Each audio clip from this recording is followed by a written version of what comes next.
Welcome to the My Friend the Friar podcast, and thanks for listening.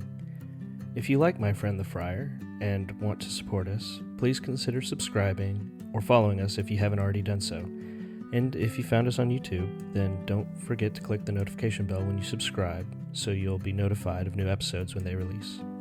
Thanks again, and God bless.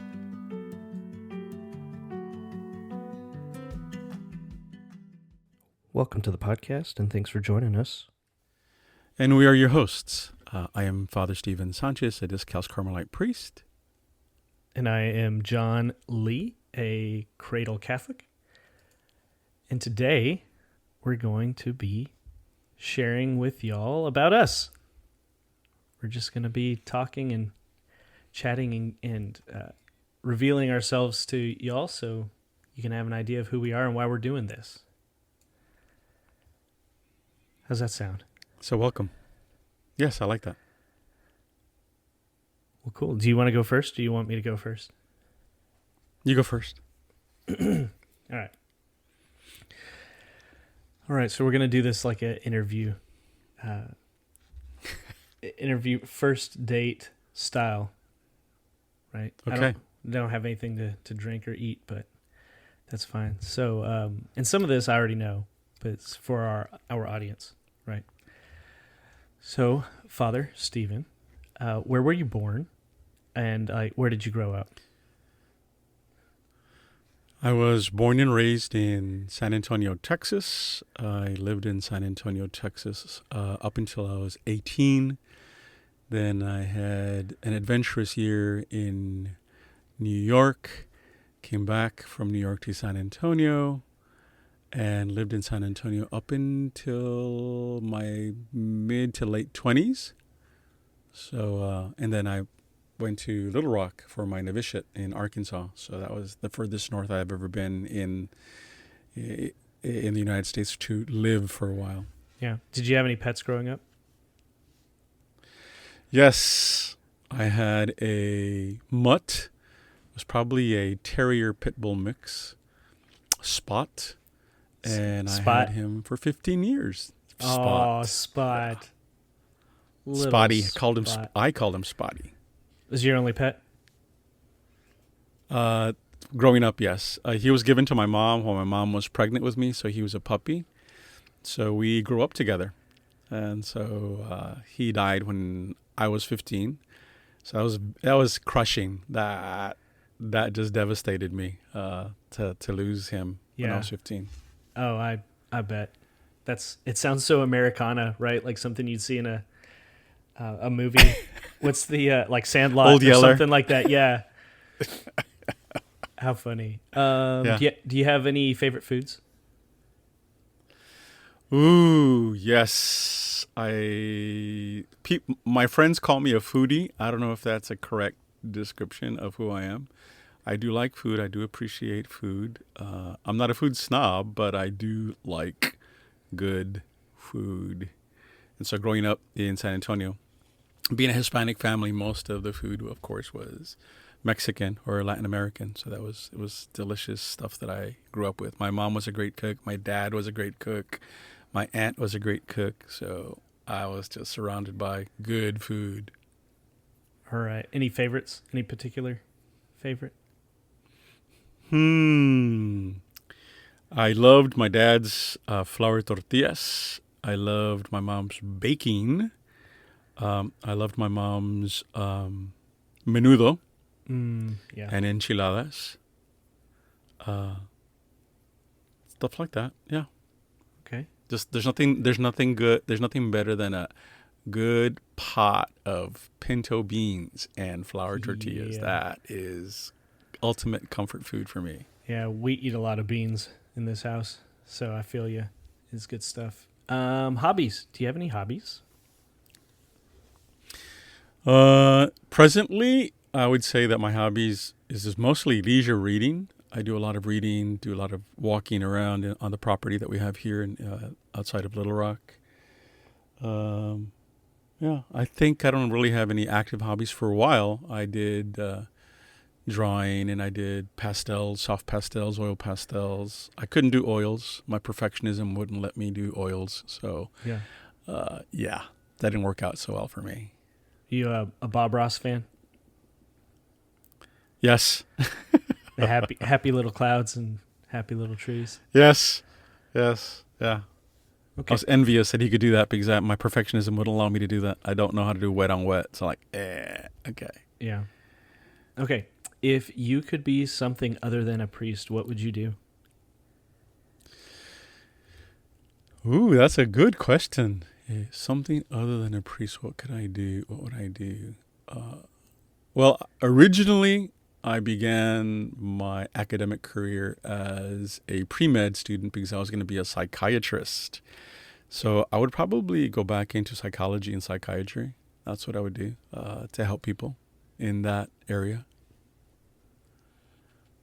All right. Let's see. What is your first memory of me? My first memory of you is meeting you at the Christ Renews His Parish retreat at the parish where you attend.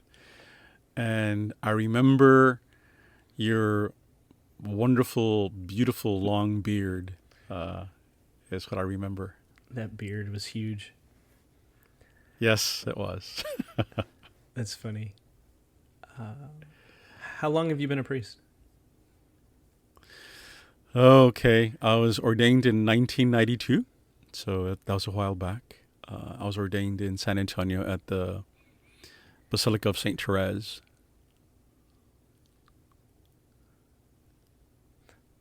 Why did you decide to be a priest? And then specifically the kind of priest that you are, since you're not a parish priest. I always was attracted to religious themes and religious feelings, I guess you could say. I was a spiritual young boy, and I was always attracted to that.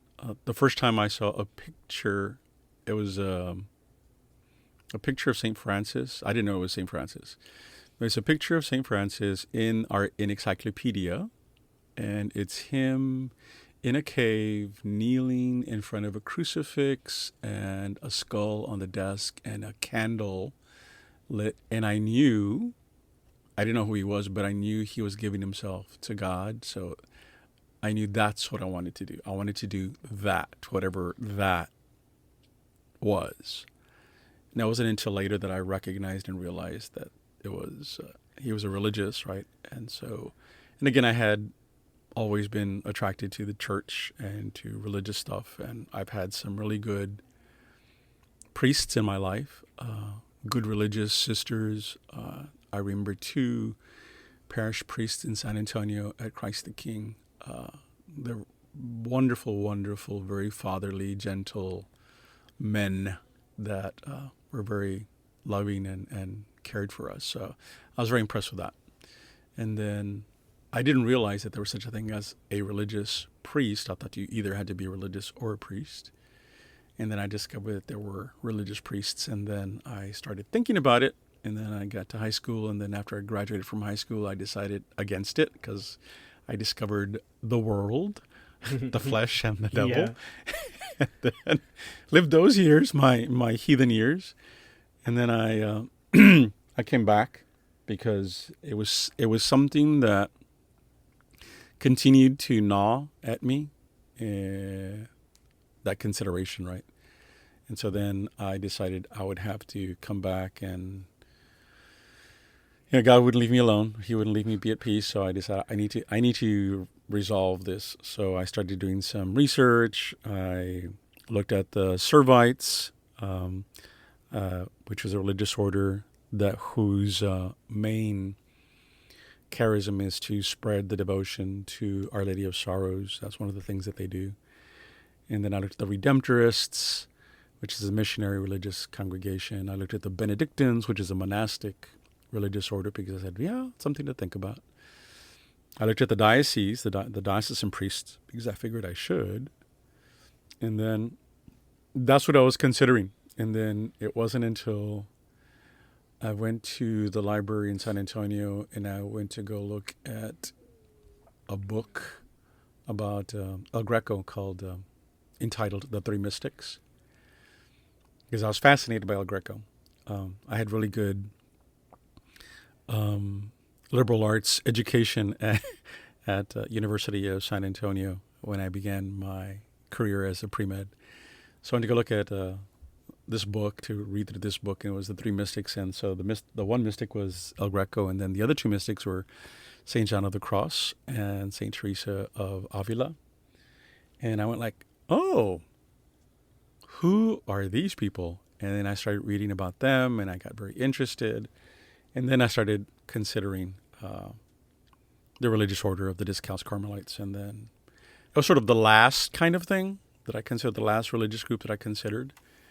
And when I was looking at things, when I was looking at possibilities to go and do a live-in, which you go and you live with the communities, this was in the late summer, early fall of 82. And most of the live-in times had already passed, and I had to wait till the next spring. And I just happened to call the Discalced Carmelite friars in San Antonio, and the vocation director said, "Come on over and we'll talk." So that's what we did. We talked, and before this happened, before I decided on the Carmelites, as I was looking around, there's certain things that happened. For example, this whole idea of discovering Teresa and John, and then one week I was down on in San Antonio on Broadway. There used to be an old used bookstore, and I went to go look for some Spanish literature. And I was in that room, and then by myself, and then this book falls off the table. I turn around, and there's nobody in there. Ooh. And I pick up the book and put it back on the table. Yeah, put it on the table, and I leave the room, and I go back. I go like, let me see what that book was. Maybe it's something I want to buy.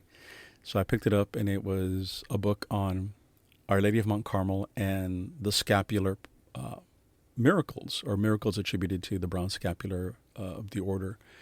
And I said,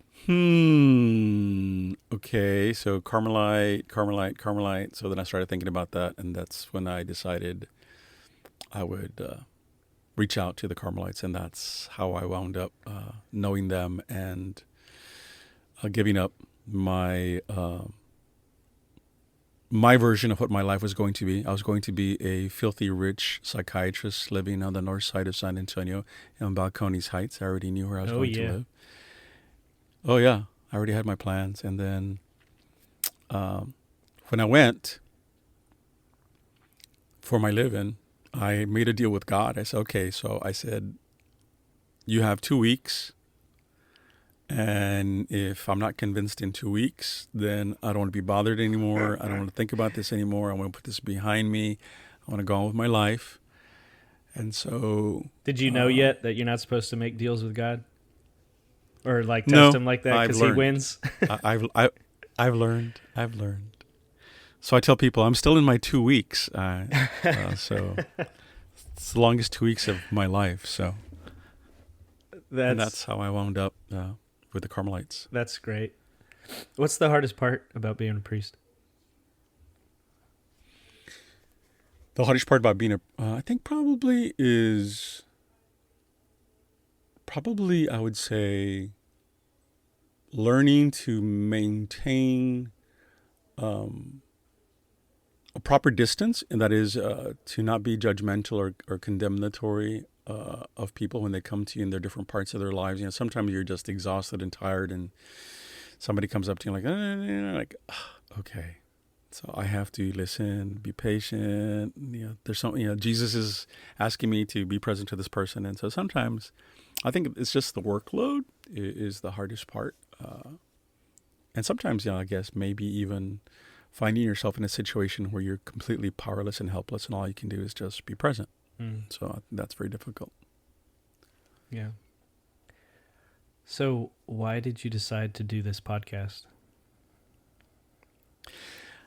I decided to do this podcast because you talked me into it.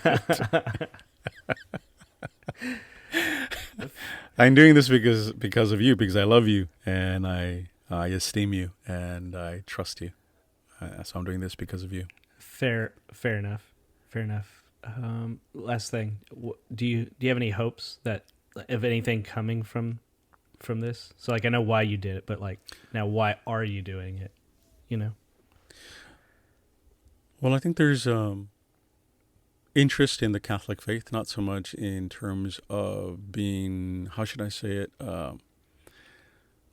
not so much from a teaching point, not so much from a point of trying to convince or trying to defend the faith, as much as it is just, sharing. That's what I consider myself. I consider myself someone who shares from what I've learned and from what I experienced, and really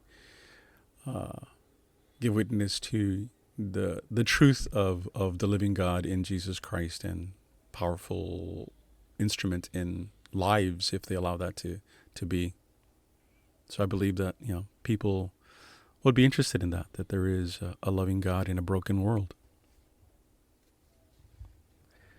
All right. Well, that's the last question I had for you. But I do want to share before I turn it over to your round of questions. Yes. Is I just wanted to share with you what you mean to me, and I think this will hopefully speak well to the things that you have strove to you have worked toward in your life. But you've shown me like great patience and kindness. And you've been somebody who that I feel safe to really dig into my faith and into the mess of my life, right? Somebody who I feel safe to dig in there with. And you've absolutely been an example to me on being present to others when they need someone, because it's not, most of the time, it's not what you'd rather be doing, right?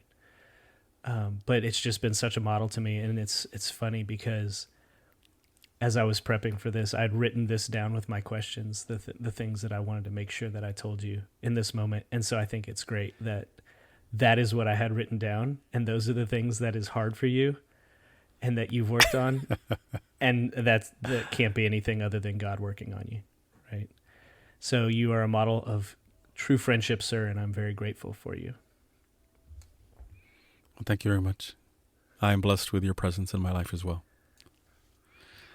So let me ask you a couple of questions. Okay. So first, we talk and we share about food. And so I know you like to cook. So one of my questions to you is, what is the dish or the meal that you like to cook for yourself?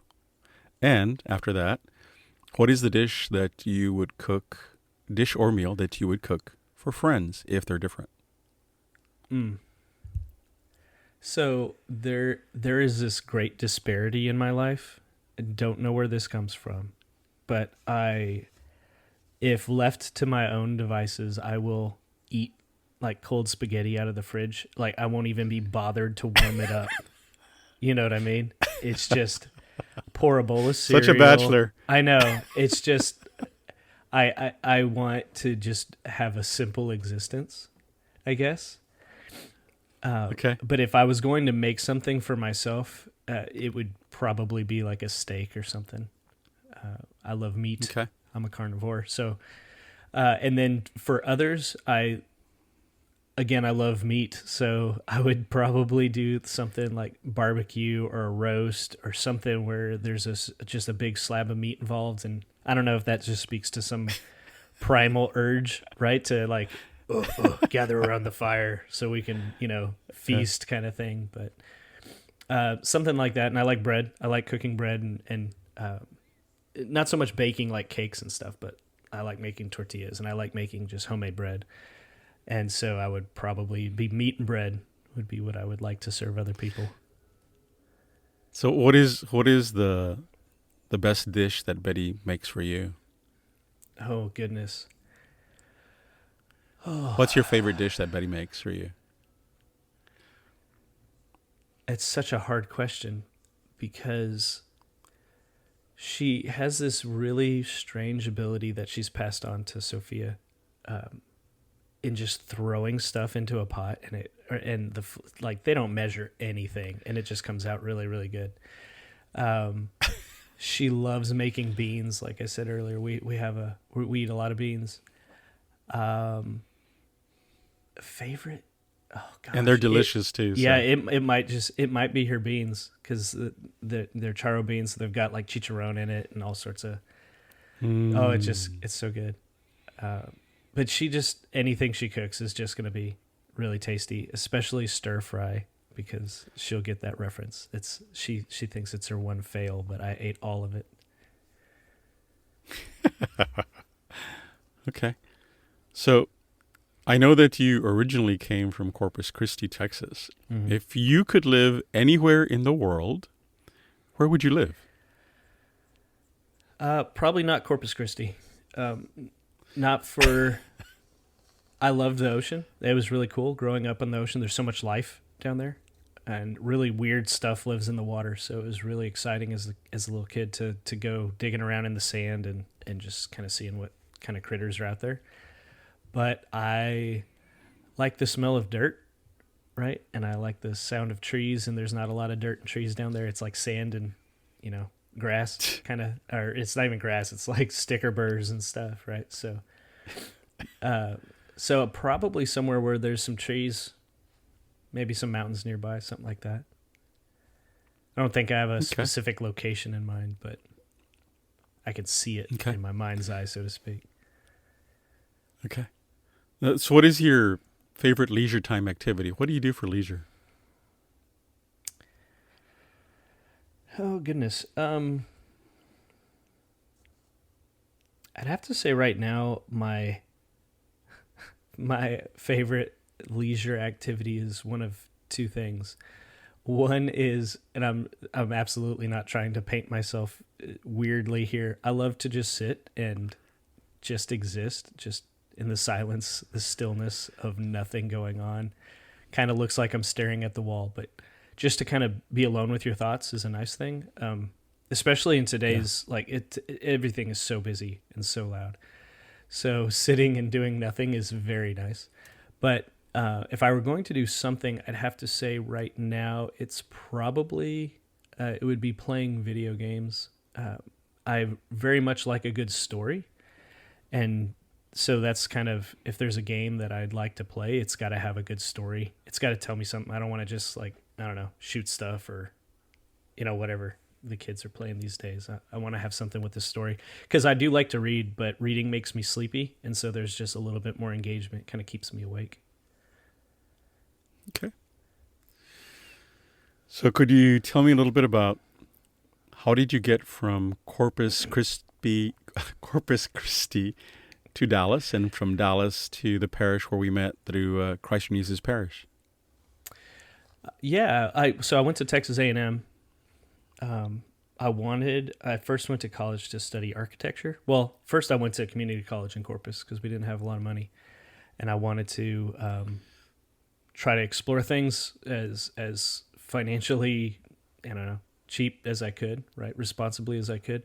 And so I started taking some architecture kind of design courses at the community college there. I'd taken something in high school and I thought it might be cool. And I ended up really liking it. And my professor was he was a UT graduate, and he said that at the time the best place to go is A&M. And so I figured if a Longhorn could say that going to A&M was the best place to go, that it probably meant something, right? So so then I transferred to another community college up there, and I eventually would transfer into A&M and study architecture. And ultimately, that didn't work out just because of the lifestyle that a lot of, I guess, people in that field really live. I really wanted to have a family one day, and not saying that architects can't, but it was an extremely demanding work life while in school, and I didn't think it was worth it, I guess, to have that kind of demand outside of the family if that was what I really wanted, right? So I would ultimately change to being a teacher. I was a coach, or I transferred so I could be a coach and work with kids. I thought that would give me more time because, you get summers off and things like that. I didn't realize how really demanding it is too. But anyway, so I did my student teaching up in Dallas. And so I Okay. was lucky enough to get offered a job up in the Dallas area. And then for years, I mean, I lived here. Kind of did like you, the heathen years, so to speak. And then I was married with Betty, and life was happening, and life was messy, and we weren't going to church, but she had known that I was raised Catholic, and just out of nowhere, she goes, "What do you think about going to church?" And I was like it was awesome, because it was like my heart just like burst into flames. It was just on fire. And I was like, yes, that sounds so good, right? That is exactly what I want. And didn't know it, right? And she goes, well, what about a Catholic church? Because she was not raised Catholic. And it was just even better, right? And so she did a little, I don't know what she was looking for, but she was just Googling or something, searching online. And because we don't live at the parish where we met and stuff. We technically, I guess, we're in a different parish or diocese. Wait, the territory of a different parish, right? Yeah.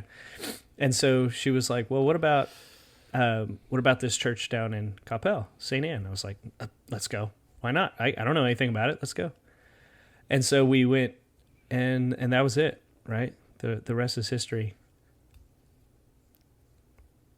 So that's how I got to the church. I apologize. I rambled. I don't know if there was a second part to your question. Oh, yes. Thank you for that. No, so then what led you to Chirp, the Christ United Parish? Oh, yeah. That's where we met, through Chirp. So how did you get to Chirp? I think I was just on fire, right? I had realized, I had not realized that God was this, he had been calling to me, right? Like this is this desire that I had. And so we went to Mass, and it was fantastic. And then, I don't know, a couple weeks later or something, there was these guys, advertising for this retreat. And I was like, yes, I want to go. And so I was one of the few guys that actually like beelined it for the door afterwards. Like, how do I sign up? Where do I sign up? So that's how I got to meet you. And how do you think Christ United Parish has impacted your life? I know both you and Betty went through it, the program, but how has it impacted your life? The biggest way that it's affected me, I would say, is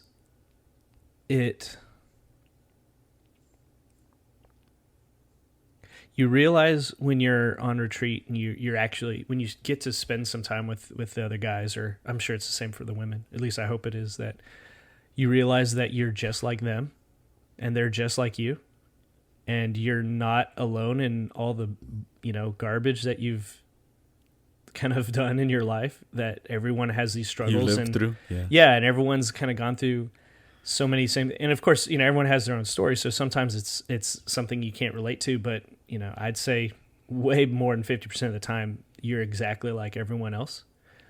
And so that was a big realization to me, that to not feel alone or isolated in the things that you are dealing with in life.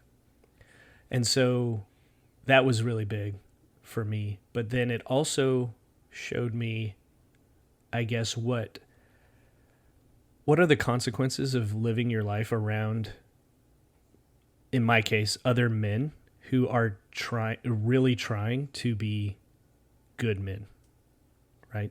Maybe not successfully, maybe not Godly all the time. Men. Yeah, but they're actually striving for this, and that is so different than what you see when you turn on the TV or what you hear on the radio, right? It's so different than everything else in our culture. So it felt like a little bit of home away from home, right? Like a good place to call home.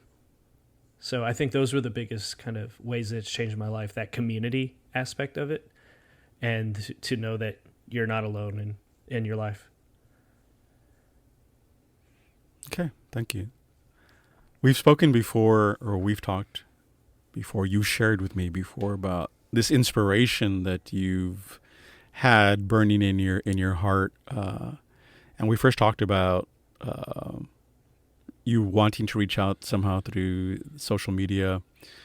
And so could you tell us a little bit about how and when that started, that inspiration started in you, and how did that turn into this format of a podcast that we're attempting? Yeah, and I love how formal your questions are. Excuse me, sir. Let's see.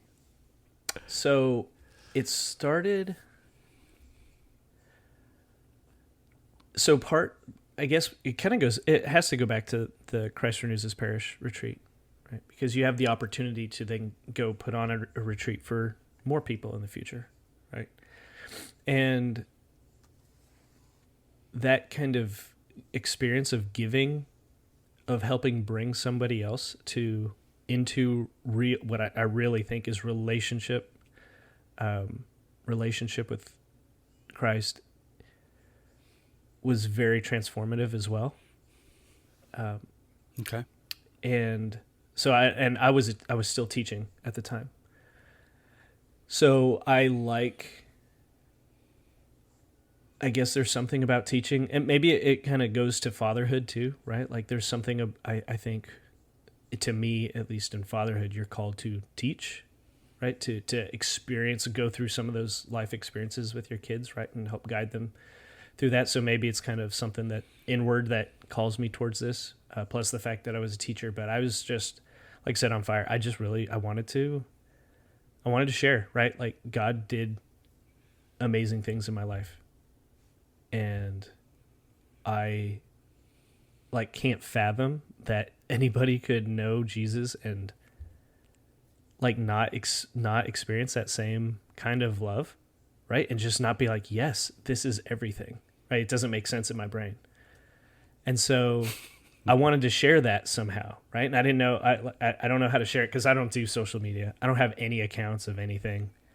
And neither do I. Just, so I don't do social. This is my first experiment into that. Exactly. Yeah. And I don't socialize well with people. So I'm very introverted. So I don't know how to go about going from everybody should know about Jesus. Everybody should know Jesus, right? And have that kind of relationship. So then, how do we do this? And so I had toyed with it for a long time. I'm a very visual learner. And so just kind of seeing what's out there and trying to think, is there a way, I love art. Art can be, to me, very engaging, very gripping. So that would be my ideal. My kind of hope was somehow to use art to tell stories and to share and to draw people into it. But it's complicated. Art is hard, and speaking is easy, right? And so over the years, I suppose it ultimately kind of whittled down to just do something, get started, just do something. Okay. And as you and I talked, you may have said something once upon a time in conversation, and I was just like, oh no, yeah, that would be easy. Let's do that, right? Or easier, as we found out with our technical difficulties. Easier doesn't mean easy. Yeah. So that's kind of how we got about doing this. Just that desire to bring people into relationship with them, and kind of like you were saying earlier, it's not so much about teaching. I've come to find out it's more about sharing, right? Like you said it. I think that's a very beautiful way of saying it. Just share. And the more you share, I think the more, God can do what we can't do, right? I can't change your heart. I can't heal your wounds. I can't do those things. But if you can just let Jesus do it, he will. Right. Okay. Yeah. Maybe we should name our podcast Two Introverted Catholics Mulling Over Their Catholic Faith. Yes. If you see us in person, leave us alone, please. Don't talk to us, please. In the corner of the library, quietly whispering. Well, thank you for that. Thank you for sharing. Yeah. Thank you for telling us about who you are. All right. So, yeah, I guess that's it. That's all we were trying to accomplish today, is just kind of share who we are. An introduction. Yeah, and why we're doing this. I don't think we have any idea what we're doing. I don't think and that's why we're doing it, because we don't know the impossibility of it. That's why we're doing it. Yeah, we don't know what's going to happen. Bit of an experiment. Yeah, we don't realize that we're ill-equipped or whatever, right? Yeah, I told a friend of mine, I said, just think of it as two boys playing in the garage. So yeah, just playing with Legos or blocks or cars or something. What if we do this? Yeah. But I think that's what makes it exciting too, right? And yes, maybe there's a chance of, maybe there's a fairly substantial chance of failure here, or maybe as well. Yeah, or maybe nothing is wasted, right? Correct. God will use it somehow.